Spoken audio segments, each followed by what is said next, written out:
అనేది ఒక popular character తీసినప్పుడు కొంచెం ఇంట్రెస్ట్ ఎక్కువ ఉండదు, మీడియాలో ఎక్కువ వస్తుంది. అదొకటి డిఫరెన్స్. అండ్ డెఫినెట్లీ ఇప్పుడు అంటే అవ్వచ్చు, లేకపోతే పోలీసులు అవ్వచ్చు, పాలిటీషియన్స్ అవ్వచ్చు, ఎవరైనా అవ్వచ్చు. ఇప్పుడు మీరు అన్ని ఫిక్షనల్ క్యారెక్టర్స్తో చేసామన్నారు, including Jagan and Bharathi character అన్ని ఫిక్షనల్ క్యారెక్టర్స్ అంటారు. But why have named the TV channels as it ఈస్గా పెట్టామన్నారు? ఫిక్షనల్ క్యారెక్టర్స్ అనలేదు, నేను చెప్పాను కదా, చంద్రబాబు నాయుడు గారు ఉంటుంది ఆయన భారతి గారునే. అందరూ ఫిక్షనల్ మీరేగా చెప్పారు ఇందా. ఫిక్షనల్ సరదాగా జోక్ కూడా అర్థం చేసుకోకపోతే సరదాగా ఎలా అంటారు సార్? ఇంత సీరియస్ గా ప్రెస్ మీట్ జరుగుతుంటే మీరు ఆ క్యారెక్టర్ సరదా ఏంటి సీరియసా? ఇది ఫస్ట్ టైం అంటున్నాను నేను. టీవీ ఛానల్స్ మీద ఏంటి? వాట్ ఈస్ మీకు ఇప్పుడు సీరియస్ గా చెప్తున్నా, ఇది టోటల్ ఈ సినిమా మొత్తం అన్ని రియల్ క్యారెక్టర్స్, రియల్ ఇన్సిడెంట్లు, కానీ అవన్నీ నేను నమ్మిన రియాలిటీ.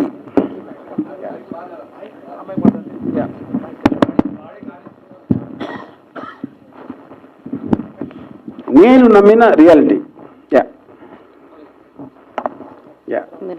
వర్మ గారు, నాకు రేవంత్ రెడ్డి అనకాల్సి అంటే నాకు అఫ్కోర్స్ తను తెలుసు, బట్ డెఫినెట్లీ చాలా ఇంట్రెస్టింగ్ ఉంటుందని మాత్రం. 5 ఏళ్ళ వరకు ఉండవు వర్మ గారు, 5 ఏళ్ళ వరకు ఉండవు. వర్మ గారు మళ్ళీ 4.5 ఏళ్ళు అయ్యాక మళ్ళీ అడిగితే ఆ టైంకి అప్పుడున్న పరిస్థితి బట్టి నేను బొట్టలోంచి మళ్ళీ ఏదైనా తీయచ్చు. వర్మ గారు ఇక్కడ సార్, ఇప్పుడు దాకా లైక్ మీరు ఇప్పుడు చూసుకుంటే ఈ సినిమా క్లీన్ యూ సర్టిఫికేట్ వచ్చిందని చెప్పేసి అని అన్నారు కదా. సో అంతకు ముందు మీరు ఏ సర్టిఫైడ్ ఇవి కూడా కొన్ని వచ్చినాయి కదా, ఏది చేయడంలో ఎక్కువ ఇంట్రెస్ట్ అనిపించిందండి? అవా ఇవా? ఇప్పుడు first of all clean you, dirty you అని ఉండదండి, యూ ఉంటుంది అంతే. అది థీమాటిక్ ఆస్పెక్ట్లో నాకు అన్ని రకాల స్టోరీస్, అన్ని రకాల నాకు ఇష్టం. ఆబ్వియస్లీ ఇందులో యూ సర్టిఫికేట్ రావడానికి మీకు ఒక అంటే యూఏ అనేది మోస్ట్ ఆఫ్ ద టైమ్ అది ఒక సెక్స్, వైలెన్స్ ఇలాంటి జానర్స్ వైజ్గా ఉంటుంది.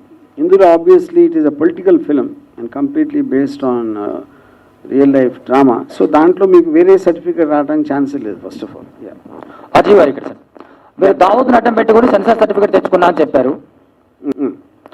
అయితే ఈ సినిమా సెన్సార్ అయినా సరే థియేటర్స్లో ఖచ్చితంగా అడ్డుకుంటామని తెలుగుదేశం పార్టీ వాళ్ళు కొన్నాళ్ళ క్రితమే లెటర్స్ పెట్టారు. ఖమ్మం జిల్లాలో కొంతమంది ర్యాలీస్ కూడా తీశారు. థియేటర్స్లో దీన్ని అడ్డుకుంటాం, థియేటర్స్ని బద్దలు కొడతామని కూడా చెప్తున్నారు. దానికి మీరు ఏం చెప్తారు?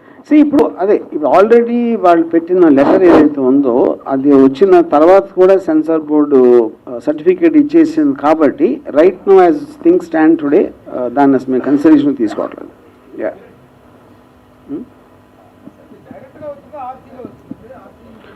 RC, S RC. ఎందుకంటే main censor board referred to RC committee.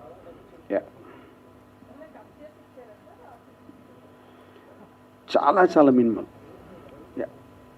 అంటే అది ఆల్మోస్ట్ లేదని చెప్పాలి.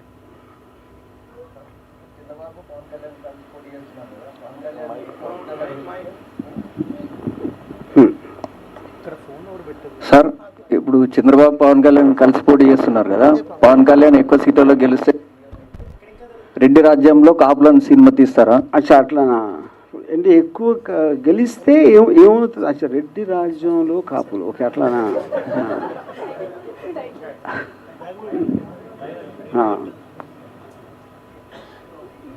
ఇంట్రెస్టింగ్.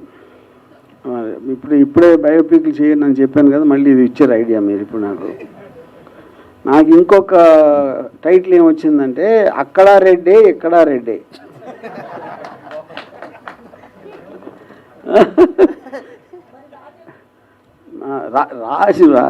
రాజులుగా అంత సీన్ లేదండి. మరి చంద్రబాబు ఎక్కువ సీట్లు గెలిస్తే రెడ్డి రాజ్యంలో కమ్మలని తీస్తారా? మరి రెడ్డి రాజ్యంలో కమ్మలు,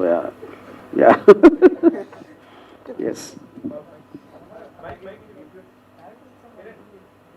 సార్.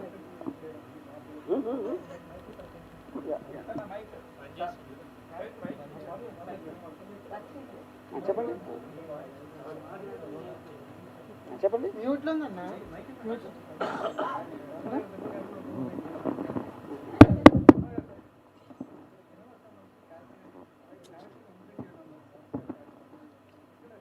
సార్. See, జనరల్గా నేను కాస్టింగ్ ఎప్పుడు ఎస్పెషల్లీ రియల్ లైఫ్ క్యారెక్టర్స్ని పోర్ట్రే చేసే అవసరం ఉన్నప్పుడు we do lot of exercise in ఒకటి ఫస్ట్ లుక్ సిమిలారిటీ,